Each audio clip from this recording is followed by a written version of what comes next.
Olá, meu nome é Daniel. Estaria apresentando o webinar, a disciplina de produção de biocombustíveis e coprodutos com a professora Elane.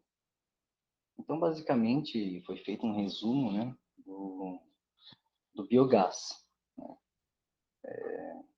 Então, no primeiro webinar, ele fala do biogás, né, mas para saber um pouco do biogás, falar um pouco do biogás, a gente deve conhecer um pouco da biomassa, né, que é como é produzido o biogás. Então, a biomassa é qualquer matéria orgânica, né, que ela pode ser de origem animal ou vegetal. Essa biomassa é classificada como biomassa lenhosa, né, agrícola, biomassa marinha, resíduos sólidos urbanos, resíduos industriais, resíduos da pecuária, resíduos de aves também, né, vegetação terrestres, né, e resíduos orgânicos. Então, qualquer matéria orgânica que possa ser transformada em energia mecânica, térmica ou elétrica. Então, ela é classificada como biomassa, né? Então, a partir disso, né, a biomassa ela contém essa energia armazenada, né, sob a forma de energia química. Então, em relação à sua origem, as biomassas para fins energéticos, elas podem ser classificadas nas categorias de resíduos sólidos urbanos, resíduos da produção animal, resíduos vegetais, resíduos industriais e resíduos florestais. E é através da biomassa que pode ser gerada energia. Então, o equipamento que nos permite essa geração, né, pode ser o biodigestor ou, por exemplo, um aterro sanitário também. Então, define-se biodigestor anaeróbico como sendo uma câmara fechada, onde são colocados os substratos orgânicos, né, a biomassa, para serem degradados na ausência de oxigênio. Então, tendo como produto, né, a formação do biogás. E também um efluente rico em nutrientes, que ele pode ser utilizado posteriormente aí como fertilizante, né? Então, a sua função está relacionada diretamente, né, à velocidade das reações que ocorrem dentro do biodigestor, né? Então, a reação cinética, né, e bioquímica dos processos. Ou seja, então a eficiência da remoção da carga orgânica do efluente e sua conversão em metano. Depende isso aí do processo de cinética das reações bioquímicas do processo. Então, o lixo, ele pode também ser chamado de resíduo, né, que é o que fala aqui nesse primeiro webinar. Então, ele é considerado um dos maiores problemas ambientais da nossa sociedade, né? A população e o consumo per capita crescem, e junto com esse crescimento, né, aparece a quantidade maior de lixo, né? Então, a quantidade de resíduos produzidos é bem grande. E na maioria das vezes, o lixo não é descartado de maneira correta, né, e pode resultar em diversos problemas para o meio ambiente, como contaminação da água, contaminação do solo e também contaminação do ar. Então, qual é o objetivo? É tirar proveito da degradação em condições anaeróbias, né, aplicando resíduos sólidos ou líquidos e sua otimização para a produção de biogás. O lixo é um grande problema no Brasil, né, pois afeta a saúde da população quando descartado em lugares inadequados, né? Então, a gente percebeu ali que 40% dos municípios possuem aterro sanitário, né, e quase 60% dos municípios não têm aterro sanitário. Ou é lixão, ou aterros controlados, né, o que é uma grande problemática para a saúde da população, né? Então, com o aumento do dólar, a introdução do biometano proveniente da degradação da matéria orgânica, né, ou da biomassa, tem sido uma grande importância para a economia brasileira quando introduzido na matriz energética, né? Porque se for levar em consideração com o valor do petróleo, né, então ele tem uma grande participação, né, na matriz energética. No segundo webinar, ele fala de como tornar uma planta de biogás no agronegócio mais eficiente e lucrativa. Então, basicamente, né, é alcançar e aplicar os conhecimentos que nós temos do assunto na questão de substrato e tecnologia utilizada.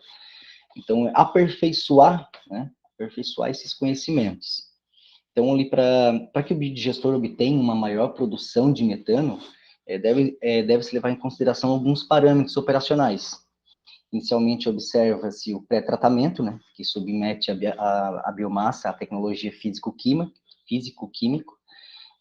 tais como ali a trituração, a moagem, né, vai diminuir a granulometria dos resíduos, né, Utilização de ozônio, que é uma tecnologia muito importante também, que tem a função dela é remover os compostos de difícil degradação e assim acelerar a fase da hidrólise, né? E a biodegradação da matéria lignocelulósica, aumentando a eficiência do reator. Então, outro parâmetro operacional fundamental é a temperatura. A temperatura é muito importante também para o biodigestor, né? Que a temperatura ela é reguladora da atividade metabólica dos micro-organismos, né?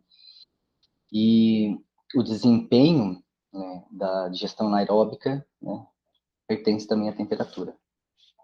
Então, no processo de digestão anaeróbica, ele divide-se em 4 faixas de temperatura. Tem a psicrofílico, mesofílico, termofílico, e, né, então ela se divide nessas faixas aí de temperatura. E o termofílico extremo também, lembrei agora. Então, deve-se levar em consideração, né, a quantidade de amônia também que resulta da matéria rica em nitrogênio. Por quê? Porque níveis altos de amônia, eles podem causar uma estabilidade e uma baixa produção de metano. Então, né, a taxa de carregamento orgânico, que é o TCO, e o tempo de retenção hidráulica, que é o TRH, também são fatores importantes na digestão anaeróbica, né? Porque a alta taxa de TCO e a baixa TRH são responsáveis para a produção de biogás, né? A alcalinidade e o pH também são fatores importantes, né, para serem observados, né? Obtém-se maiores rendimentos no pH neutro ou ligeiramente superiores ali entre 7 e 8,5. Então, a alcalinidade é uma medida da quantidade de substâncias alcalinas, né, básicas, presentes no processo de geração de biogás. Quanto maior for a alcalinidade, maior será a capacidade tampão do processo, né, que por sua vez promove um pH estável. Então, outro parâmetro importante que foi dito é o tratamento do biogás, né, para torná-lo com maior qualidade também, é muito importante. Talvez seria até um dos mais importantes, né, não adianta produzir o biogás e ter um biogás de baixa qualidade, né? Então, o tratamento desse biogás pós-produção, né, é muito importante também. No terceiro webinar, né, a gente fala de quais os avanços e perspectiva de futuro, né? Então, se nós observarmos, né, a história do biogás no Brasil, ela se divide em 2 momentos. A gente vai perceber que ao longo do trabalho, né, falo das vantagens do biogás, não foram exploradas no Brasil desde o princípio, né? E este fato, ele desacelerou as pesquisas e utilização dessa alternativa energética. Contudo, foi necessário que essa energia renovável fosse desenvolvida em outros lugares no mundo, para que apenas no século XXI o biogás no Brasil se tornasse uma realidade, né? Então, ele teve um avanço, né? Então, ele teve esse avanço no tempo, né? Uma evolução acompanhada de estudos relacionados ao assunto.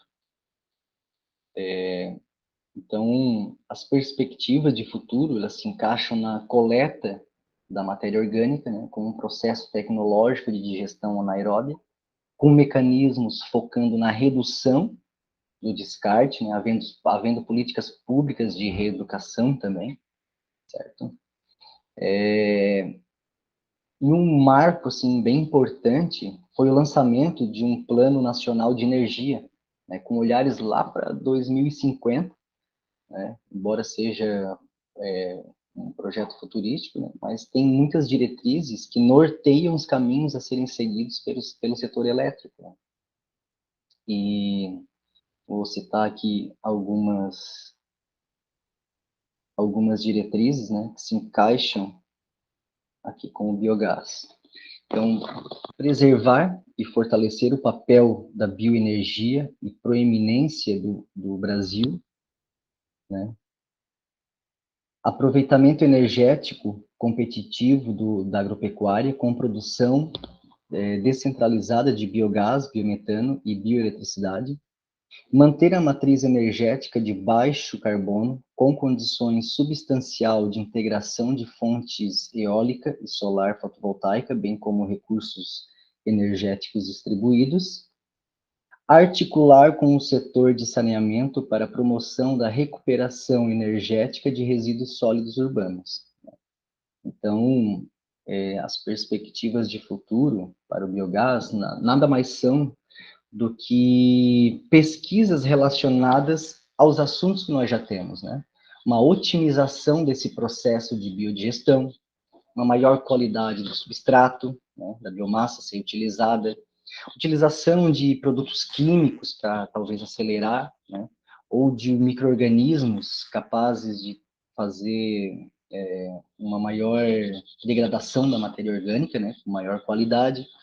Então, para o futuro, né, os avanços, as perspectivas de futuro para o biogás, nada mais são do que técnicas, algumas que nós já conhecemos e outras que a gente pode estar estudando, né, para aumentar a qualidade da produção do biogás. Esses webinar é de muita importância para o nosso curso, né, para o desenvolvimento e o aprendizado, né, o aprendizado não somente para o curso, mas também para a vida, né, de nada adianta nós vivermos no mundo e não cuidarmos dele, né, não cuidarmos do próximo, porque um descarte inadequado do lixo, por exemplo, ele está afetando não somente a gente, mas as futuras gerações, né? Então, eu agradeço a atenção de todos, né? Meu trabalho encerra por aqui e muito obrigado pela atenção e pela oportunidade de estar compartilhando o conhecimento com os colegas. Muito obrigado.